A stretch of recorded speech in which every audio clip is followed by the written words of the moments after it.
Hello everyone, the 316 here with another Morphin Monday Lightning Collection review.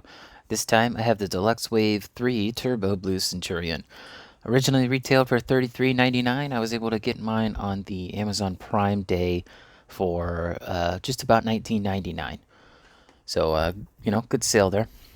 I don't think it's going on currently, but I think you can get it for about $24 or more right now if you are still looking for him.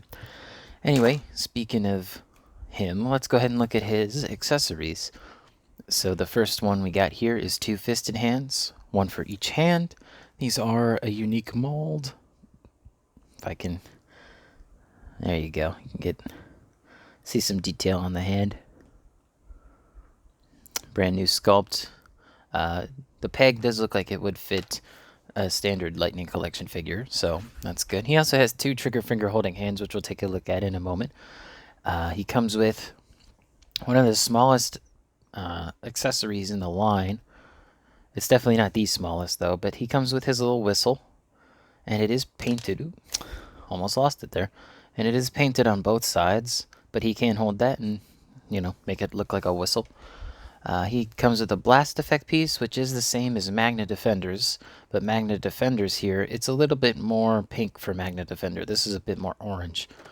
I do have trouble getting it in his Senturion Synergizer. I think that's what it's called.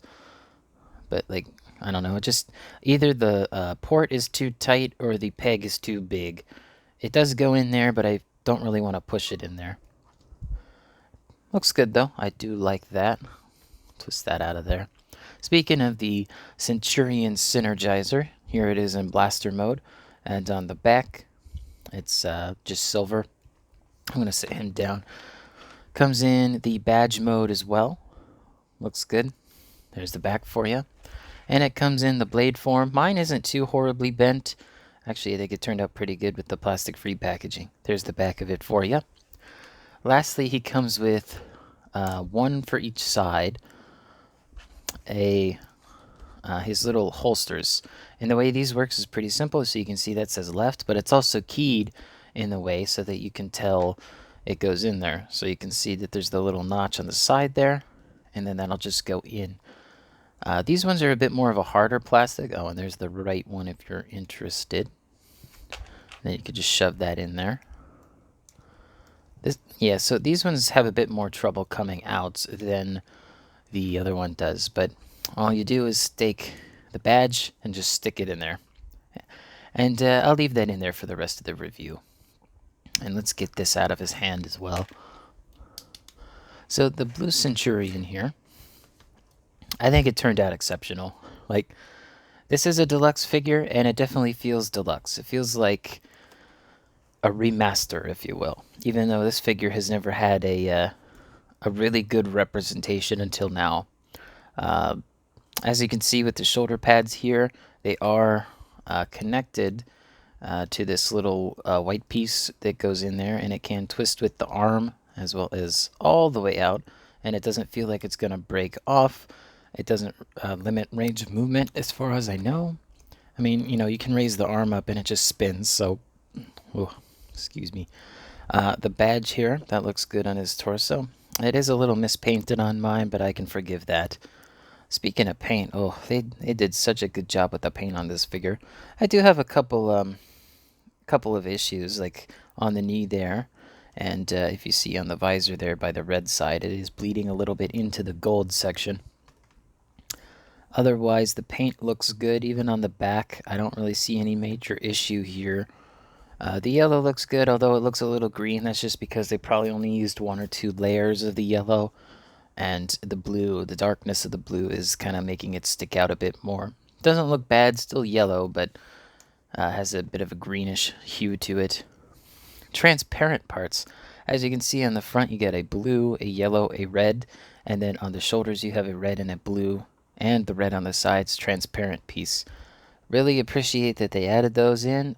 I wish these were easy to remove here and on here so I could put in some LEDs. Because with some LEDs, this figure would be just, superb, top 10 or top 5 even. They even decided to paint these tiny ass little details on his midsection there. You can see there's the red dot at the bottom, but at the top there's two red circles, a blue square, a yellow square, and a yellow triangle. Just such a good attention to detail at the paint there. I can't commend them enough. Speaking of great paint, let's look at his head here. And again, they just did a great job. It says police on the side. The painting is good, besides that one issue with the red smearing over. The head sculpt is perfect in my opinion. This side, it is tilted a little forward, and the paint is slightly upward. But most of the time, you're gonna see it from a distance like this, and it's not really gonna be that noticeable. And they even painted all the way on the top to the back there. Really appreciate all the paintwork and the sculpting on this figure. I would argue that this is a top 5 Lightning Collection figure ever made. I don't know who else would be in that top 5, but I'm pretty sure this one definitely is. Speaking of articulation, let's get into that. So he does use the new neck joint system. So he has the double jointed neck, although the bottom joint kind of gets stuck.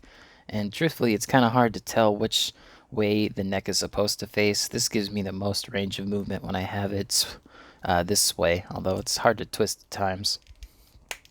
Head goes on just fine, not too stiff, not too loose. Okay, articulation, you did see the arm here. It does go almost all the way up. He's also got the swivel here. It's double jointed elbow.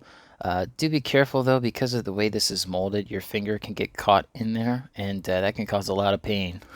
I would know firsthand. Wrist has the standard articulation. The trigger fingers go up and down, which is good. Oh, and almost forgot, on this wrist it's completely different to the other. Just very good attention to detail again. Let's see, midsection here, you got a full swivel. It can also, do a bit of this. He does have an ab crunch that can go backward. I'm trying to see, about that far. And then it can go forward that far. Not too bad. I do wish that had a bit... I wish this was a little looser so it was easier to move. The legs here, they do have the drop down legs. It might be a little bit difficult to see in camera, but they move good. They don't feel too stiff or too loose. They feel just right. There is a swivel up there at the thigh. You could do a 360. I don't recommend it. Even if you push this down all the way and then twist it, just be careful. My knees are a little loose on this figure, on both of them. This one just in the upper section, this one on both the upper and the lower. Mostly just the upper. It's not too difficult to retighten a joint, but yeah. So you got double joints, both sections in the knee, and then you got a really nice swivel, which is not up at the top of the boot. It's actually all the way at the bottom here. So you can see it swivels, but then you got the the ankle bend, and the pivot. Yes, that's the word I'm looking for. Also, I think I'm sure it's fine. I can always fix the ankle joint. It's kind of hard to tell with this particular ankle joint which side is the front, because it's basically just the same piece all the way around. I really don't know, so I'm just going to leave it as is. To finish the review here, I'm going to stick his blaster back in here. This Senturion Synergizer in blaster mode. Hopefully he can stand on his own. Those knees sometimes give him trouble. The box is nice, good box. The pose on the front's kind of lame. That looks good, just one of my figures. I'd show you the barcode, but it was just from Amazon. And then on the back you got Turbo Blue Senturion, shows all of that. This pose looks better. I wish they used that for the front rather than the back. There's the top of the box. This side of the box that has the Turbo logo. And this edge of the box as well, which does not have a helmet render here. Technically that is his head, so okay, let's do that. Center him and let's get size. The back of the box says he is 6.6 inches, almost 7. Let's see if that is true. Yeah, that's I mean, it just depends on how you have the the drop-down hinges. If you have them all the way down, he probably hits 6.6 no problem. But yeah, as you can see, mine's a little wobbly, so I don't want to. Yeah, he definitely hit 6.6 with the antenna. And the drop-down legs being all the way down. I'm going to push them all the way up, though. And there you go. That's a good pose. Yeah, that's commanding dominance. Let's see how he looks next to some Lightning Collection figures. Starting with his Deluxe Wave mate, we have the In Space Silver with Silver Cycle. I don't remember what the name of the vehicle is. Let's bring him. I bring him more forward, but he's basically touching Silver Centurion's back. Another deluxe figure, this one, though, being the Green Ranger Shredder. I really wanted to see how these two look next to each other. And Green Ranger Shredder is much bigger, much taller. He did come with less accessories, yes, but, you know, you can get an idea. They're basically the same price. Shredder's slightly more. Speaking of villains, let's get a cog in here, you know, because of In Space. And let's reposition them. That's good. All right, and then speaking of In Space, what was the last episode called? The Fate of the Power Rangers or something like that? I don't know. I don't remember what it was called, to be honest. But we have Phantom Ranger, who we were showing off just a little bit earlier. He also has trouble standing, but that's because of his ankles. Stick him like right there. And just because he's blue, I got In Space Blue here. So there's how Senturion looks with some heroes and villains from the Power Rangers Lightning Collection. But let's see how he looks with some other toy lines. Let me just get all these guys out of the way. Finally put them back on the shelf. Alright, let's start off with, because he's 6.6 inches, let's do another Hasbro line. We have Marvel Legends, Extremis Iron Man. They're pretty similar in stature. Iron Man's just slightly taller. Next up, let's do my G.I. Joe Classified Tiger Force Outback. Looking good. Let's reposition him. There we go. And do I have any other 6-inch lines? Of course, I got to throw Dino Thunder Black in here. And if I can reach him, he's in a weird spot. Come on, I got. Okay. Amanda Connor Black and White Batman statue for the 7-inch scale. And then we have, if I can grab him, Karen Atrocitus, McFarlane Toys DC Multiverse. Accessories not included.